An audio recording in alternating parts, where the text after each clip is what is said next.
Hi there. Malick Sidibé became known as the Eye of Bamako. He said that his studio was like a place of make-believe. People would invent fantasies to personalise and glamorise their portraits. In the early 1960s, Sidibe documented the explosive youth culture in Bamako after Mali's independence in 1960. Some of his best-known images were taken during this period, including Christmas Night Happy Club, 1963, in which a young, smartly dressed couple dance with their heads almost touching at an outdoor party.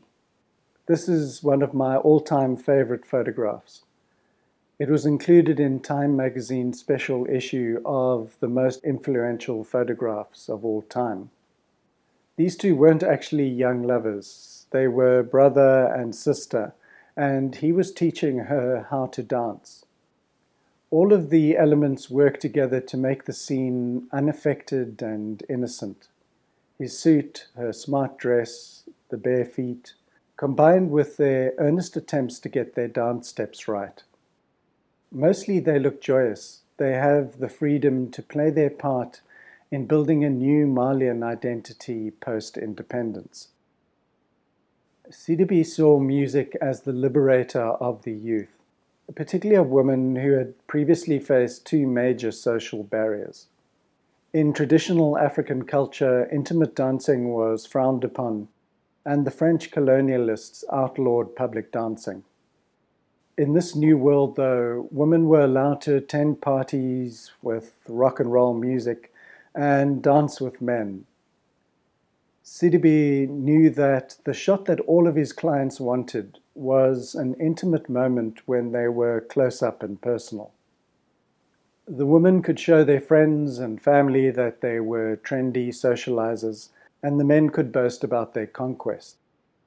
You're talking about roughly 65 to 1970, and this is the time when popular culture was reaching us with rock and roll, with the Rolling Stones, James Brown, and the Beatles.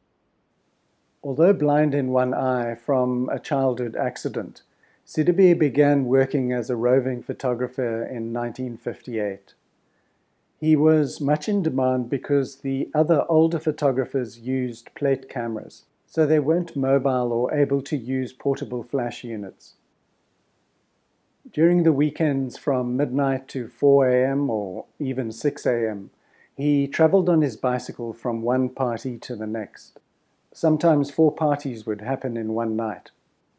He would take a minimum of 36 frames at each event and head home in the early hours of the morning to develop this film and begin printing. By Tuesday, all of his prints had to be ready for display, either at the party venue or outside his studio. I'll step back briefly now and follow the path that led him to becoming a photographer.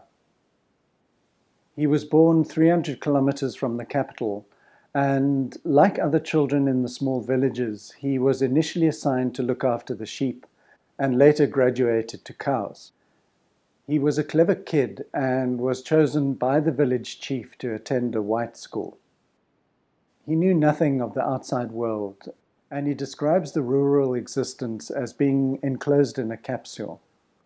They never received any news, and at that stage he hadn't even heard of art practices.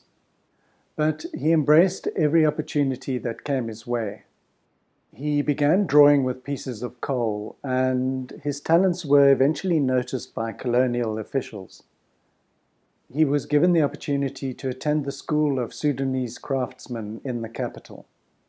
After completing his qualification in jewelry design, the leading French society photographer, based in Bamako, Gerard Guillet-Guignard, asked him to begin working for him at his studio.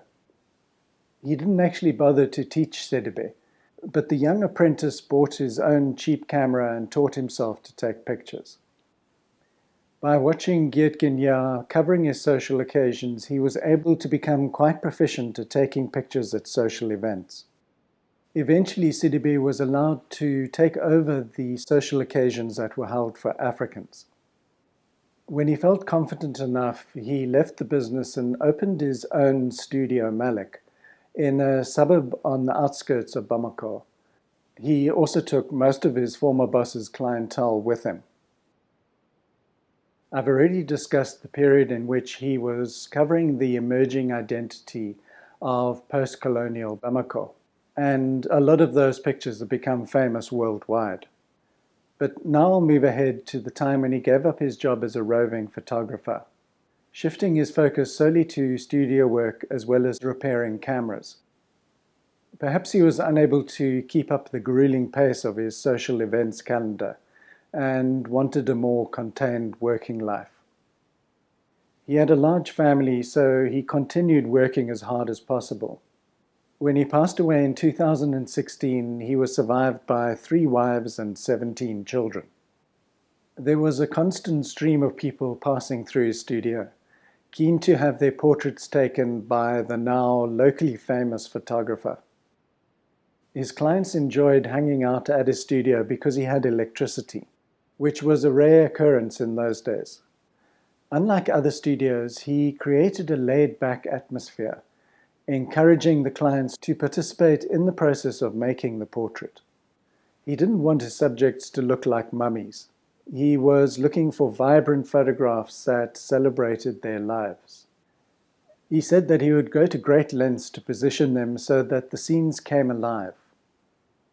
People would sometimes bring along something that defined who they were: motorbikes, their favorite records, or some item that described their work life. Sidibe recounted a story of one of his early models. A modest young lady arrived at his studio but seemed extremely ill at ease in front of his camera. She got more and more overexcited and even accused him of wanting to rape her. Eventually, she told him that the photographers in the town where she grew up had told her that when you are in front of a plate camera, your head is at the bottom and your feet are at the top. She thought that her dress would fall down and she would be naked. He managed to convince her that he was using a different camera which wouldn't turn her upside down.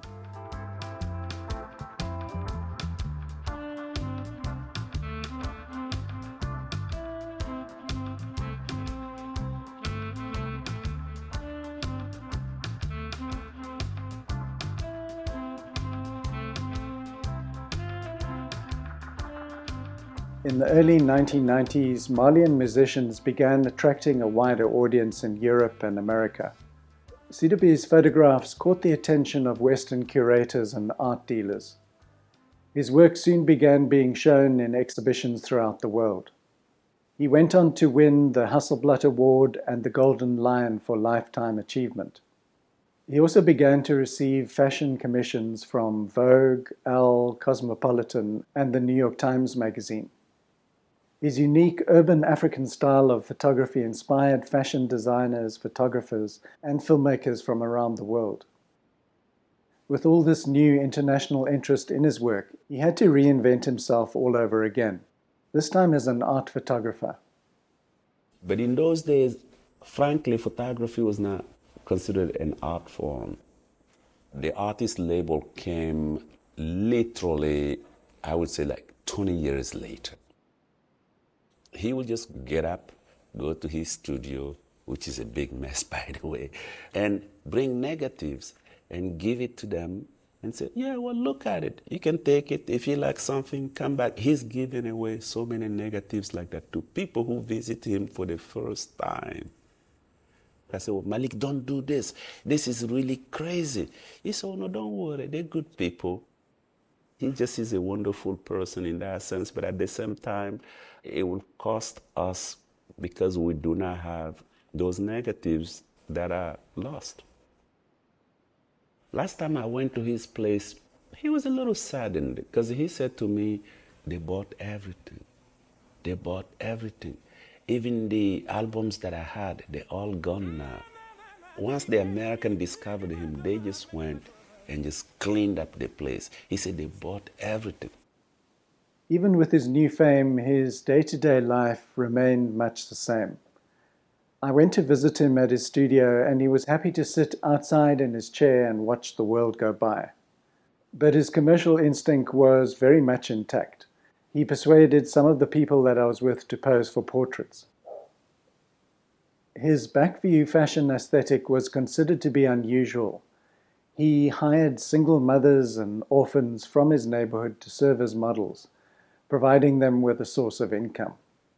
Sidibe would carefully position the models facing away from the camera, reversing the traditional portrait. But he was still able to capture a sense of the person.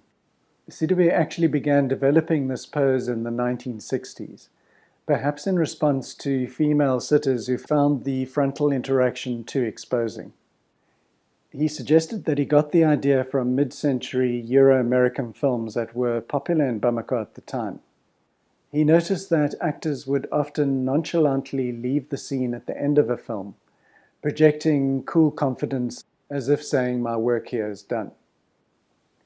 So he had combined the skills that he had honed at his commercial studio with a cinematic convention.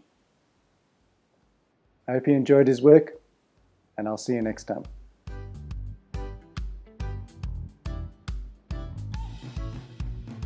Because it's one thing to get your bell-bottom pants, but if you don't take your photograph with it, then nobody knows.